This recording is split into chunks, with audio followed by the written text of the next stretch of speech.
دنیا کے امیر ترین آدمی Elon Musk, Jeff Bezos and Bill Gates, ان ساروں کی ویلتھ بہت ہی تھوڑی ہے اس کے مقابلے میں جو میں آپ کو آج بتانے جا رہا ہوں۔ ان ساروں کی دولت اتنی نہیں ہے کہ ان کو دنیا کا امیر ترین انسان بنا سکے۔ ہاں، یہ بات صحیح ہے کہ وہ آج کل کے دور میں دنیا کے امیر ترین انسانوں میں شامل کیے جاتے ہیں، لیکن آج ہم آپ کو بتائیں گے دنیا کے امیر ترین انسان کون سے تھے۔ سب سے پہلے بات کرتے ہیں جان ڈی راکفیلر۔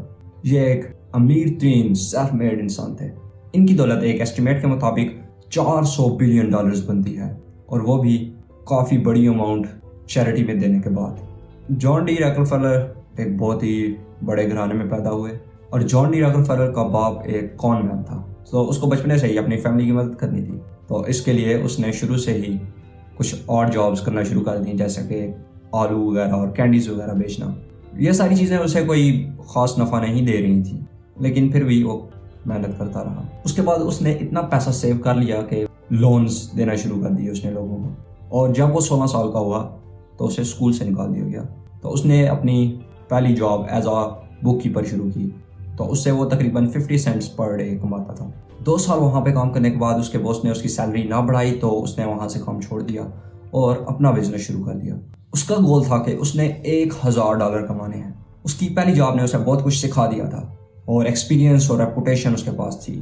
اس نے گوشت اور فصلیں وغیرہ بیچنا شروع کر دی، اور پہلے ہی سال میں اس نے تقریباً $500,000 کما لیے۔ راکفیلر نے سارا پیسہ کوئی اپنے پاس نہیں رکھا ہوا تھا، یہ بہت سارا پیسہ بزنس میں واپس چلا جاتا اور کچھ لونز میں لگ جاتا، لیکن ایک ایسی اپرچونٹی آئی کہ راکفیلر کے پاس اس وقت پیسے بھی تھے انویسٹ کرنے کے لیے، تو اس نے انویسٹ کر دیے۔ یہ اپرچونٹی کیا تھی؟ 1859 میں پہلا تیل کا کنواں دریافت کیا گیا۔ راکفیلر نے ریئلائز کیا کہ بہت سارے لوگ تیل نکالنا چاہ رہے ہیں اور امیر بننا چاہتے ہیں، لیکن اس نے یہ دیکھا زیادہ پیسے تو تیل نکالنے میں نہیں بلکہ تیل میں ہیں۔ تو اس وقت اس کی عمر 24 سال تھی، تو اس نے اپنی ایک آئل ریفائنری کھول دی۔ اس کے بعد اسے ایک آدمی ملا جس کا نام تھا ہینری فلیگلر، جو کہ جان کے بزنس میں انویسٹ کرنا چاہتا تھا۔ تو دونوں نے مل کے ایک اپنی اسٹینڈرڈ آئل کمپنی بنا لی۔ اس کے بعد انہوں نے آس پاس کی جتنی بھی ان کی کمپٹیشن میں آئل ریفائنریز تھیں، ان کو انہوں نے خریدنا شروع کر دیا۔ تو اگر کوئی آئل ریفائنری بیچنے سے انکار کر دیتا تو یہ اپنا آئل سستے داموں بیچنے لگ جاتے، اور ان کے کسٹمرز بھی ان کے پاس آنے لگ جاتے، جس کا مطلب تھا کہ آئل ریفائنریز تو اب بزنس سے باہر ہو چکی ہیں۔ اس کے بعد اسٹینڈرڈ آئل کمپنی پورے ملک میں پھیل چکی تھی۔ وہ کنٹینیوسلی اپنے رائیولز اور کمپٹیشن کو مارتے رہے تھے، کبھی اپنے کمپیٹیٹرز کو خرید لیتے اور کبھی ان کو پچھاڑ دیتے۔ تو یہ کرتے کرتے 1870s میں راکفیلر آئل کمپنی 90% دنیا کے آئل ریفائننگ انڈسٹری اون کرتی تھی۔ اس نے باقی آئل ریفائنریز کے جو آنر تھے ان کو بھی ہائر کرنا شروع کر دیا۔ اس کا مطلب تھا کہ سارے ایکسپرٹ اس کے پاس تھے، اور اس کی کمپنی دن بدن گرو کرتی جا رہی تھی۔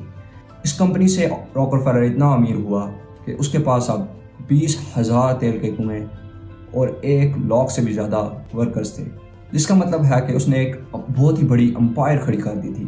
اور ایک اندازے کے مطابق اس وقت راکفیلر کے پاس $1 ٹریلین سے بھی زیادہ پیسے تھے۔ اس کے بعد راکفیلر نے ریل روڈز میں انویسٹ کرنا شروع کیا۔ اس وقت تک اب وہ پبلک اینمی بن چکا تھا، کیونکہ یہ بھی سمجھا جاتا تھا کہ یہ بہت ساری انلیگل اور شیڈی ڈیلز میں شامل رہا ہے۔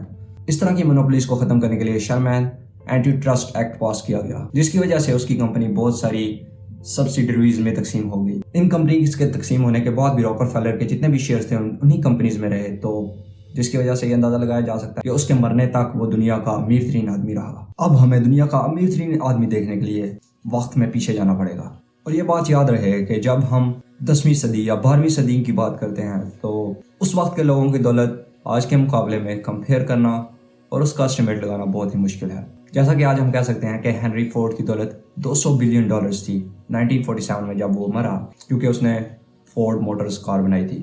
اور اینڈریو کارنیگی کی دولت $310 بلین تھی، کیونکہ اس نے کارنیگی اسٹیل کمپنی بنائی تھی، جو کہ بعد میں US اسٹیل بن چکی ہے۔ تو آج کل کے دور میں جتنے بھی امیر ترین لوگ ہیں ان کی دولت کا اسٹیمیٹ لگانا بہت ہی آسان ہے، لیکن جب ہم تاریخ کی بات کرتے ہیں تو ان کی دولت ایگزیکٹلی معلوم کرنا مشکل ہے، کیونکہ اس وقت زیادہ تر دولت لینڈ اور سونا تھی۔ جیسا کہ آج بھی کچھ لوگ فوربس کی ٹاپ 100 لسٹ سے ایگری نہیں کرتے، وہ یہ سمجھتے ہیں کہ رشین ولادیمیر پوٹن سب سے زیادہ امیر ترین آدمی ہے، لیکن اس کی ویلتھ کو کیلکولیٹ کرنا بہت ہی زیادہ مشکل ہے، کیونکہ اس کی جو ویلتھ ہے وہ لینڈ ہے۔ تو جب ہم تاریخ میں دیکھتے ہیں تو اس میں ایک نام عبد الرحمن بن عوف رضی اللہ تعالیٰ عنہ کا بھی ملتا ہے، جو کہ عشرہ مبشرہ صحابی ہیں۔ ان کی دولت آج کے اسٹیمیٹ کے مطابق 606 بلین ڈالرز تھی، اور ان صحابہ نے بہت ساری دولت اسلام کے لیے پیش بھی کی۔ ایک اندازے کے مطابق 13,188 ٹن سونا انہوں نے چھوڑا، جو کہ آج کا اگر اسٹیمیٹ لگایا جائے تو 606 بلین ڈالرز بنتے ہیں۔ اس کے بعد تاریخ میں ایک بہت ہی امیر ترین انسان گزرا ہے، جس کو تاریخ میں دنیا کا امیر ترین انسان جانا جاتا ہے، کہ اس سے زیادہ امیر اور کوئی نہیں تھا۔ یہ بھی ایک مسلمان تھا جس کا نام تھا منسا موسیٰ۔ منسا موسیٰ مالی امپائر کا ایک منسا تھا، یعنی کہ بادشاہ تھا۔ اس کا دور حکومت 13ویں صدی میں تھا، اور اس کی ویلتھ زیادہ تر سالٹ اور گولڈ تھی، یعنی کہ نمک اور سونا۔ منسا موسیٰ کو دنیا کی تاریخ میں امیر ترین انسان مانا جاتا ہے۔ اس نے 25 سال تک مالی امپائر کو رول کیا۔ منسا موسیٰ جب عمرہ کرنے کے لیے مکہ گیا تو اس کے ساتھ ہزاروں اور لاکھوں کی تعداد میں سپاہی تھے، جنہوں نے پرشین سلک پہنا ہوا تھا، جو کہ بہت ہی قیمتی لباس ہے، اور انہوں نے گولڈن سٹاف اٹھائے ہوئے تھے۔ ایک اندازے کے مطابق 60,000 لوگوں نے اس کے ساتھ یہ سفر کیا، جس کی مسافت 4,000 میل تھی، اور ان میں سے ہر بندے کے پاس 100 پاؤنڈ سونا موجود تھا۔ اس سے ہم اندازہ لگا سکتے ہیں کہ منسا موسیٰ بہت ہی امیر ترین انسان تھا، اور اس کے ساتھ ساتھ اس کی جنراسٹی بھی بہت تھی۔ وہ ہر جمعے کو ایک نئی مسجد تعمیر کرواتا تھا، اور رستے میں اس نے اتنا زیادہ سونا خرچ کیا کہ وہاں پہ سونے کی کیونکہ ویلیو بہت زیادہ تھی تو وہاں پہ انفلیشن آ گئی۔ اتنا زیادہ سونا اس نے رستے میں آنے والے شہروں اور بستیوں میں یوں ہی بانٹا، جس کی وجہ سے وہاں کی لوکل اکانومی ڈسٹیبلائز ہو گئی اور وہاں پہ انفلیشن آ گئی، اور جس شہر اور گاؤں سے وہ گزرتا جاتا تھا وہاں پہ فائنینشیل کرائسس آ جاتا تھا، کیونکہ وہ خرچ ہی اتنا زیادہ کر رہا تھا۔ اس کے بعد اپنے پلگرمیج سے واپسی پہ وہ اپنے ساتھ بہت سارے اسکالر اور آرکیٹیکٹ ساتھ لے کے گیا، اور مالی امپائر میں اس نے پہلی یونیورسٹی قائم کی، جس میں 25,000 اسٹوڈنٹ ایک وقت میں پڑھ سکتے تھے، اور اس نے دنیا کی سب سے بڑی لائبریری بھی قائم کی۔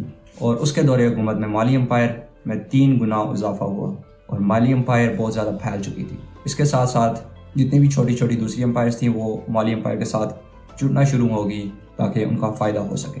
منسا موسیٰ نے تمبکتو کو اپنا ایک کامرس کا سینٹر بنایا، جہاں پہ وہ تجارت کرتے تھے، اور اس کے علاوہ اس نے بہت سارے اسکول اور مسجدیں بھی بنوائی، جنہوں نے اور بہت سارے علماء دین کو باہر سے اٹریکٹ کیا، اور بہت سارے علماء دین مالی امپائر میں آئے۔ جیسے جیسے مالی امپائر ترقی کرتی گئی تو اس کی خبریں یورپ تک بھی پہنچنا شروع ہو گئیں، اور یورپین پاورز نے چاہا کہ مالی امپائر کو لوٹ لیا جائے۔ تو اس وقت تک منسا موسیٰ کی وفات ہو چکی تھی۔ اب بات کر لیتے ہیں کہ منسا موسیٰ کتنا زیادہ امیر تھا۔ تو ایک اسٹیمیٹ کے مطابق اس کی دولت 500 سے 600 بلین ڈالرز تھی، لیکن یہ اندازہ لگانا بہت مشکل ہے کہ اس کی ویلتھ کتنی تھی، کیونکہ اس کی ویلتھ پیسوں میں نہیں تھی بلکہ لینڈز اور سالٹ اور گولڈ میں تھی۔ تو یہ ایزیلی کہا جا سکتا ہے کہ اس کی ویلتھ ٹریلین ڈالر سے زیادہ تھی۔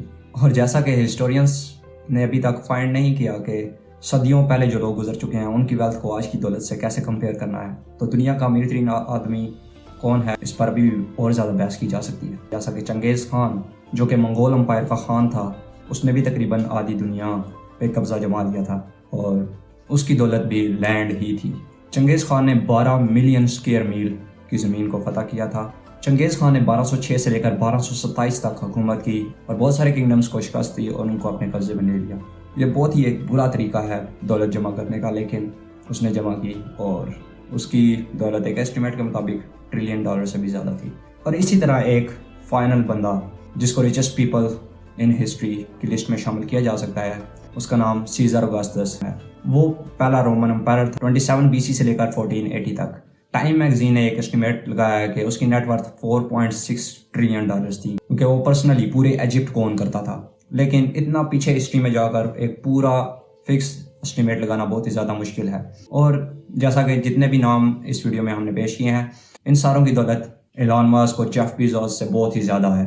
ان کی دولت فی الحال امیر لوگوں کی لسٹ میں آٹے میں نمک بھی نہیں ہے، لیکن ان سب کی بزنس امپائرز ابھی کھڑی ہیں اور ترقی کر رہی ہیں، اور اگر کوئی میجر بریک تھرو ہوتا ہے تو لائک یہ مارس کو کولونائز کر لیتے ہیں یا کچھ اور کر لیتے ہیں، تو یہ اس سے بھی زیادہ امیر ہو سکتے ہیں، اور کون جانتا ہے کہ ان کے فارچون کتنے زیادہ ہو جائیں گے۔ اور اب آپ کے لیے ایک سوال ہے کہ ان امیر ترین لوگوں کے بارے میں آپ کا کیا خیال ہے؟ کچھ لوگوں کو ویلتھ کا سن کر موٹیویشن ملتی ہے اور کچھ کو یہ انفیئر معلوم ہوتا ہے، تو آپ کیا سمجھتے ہیں؟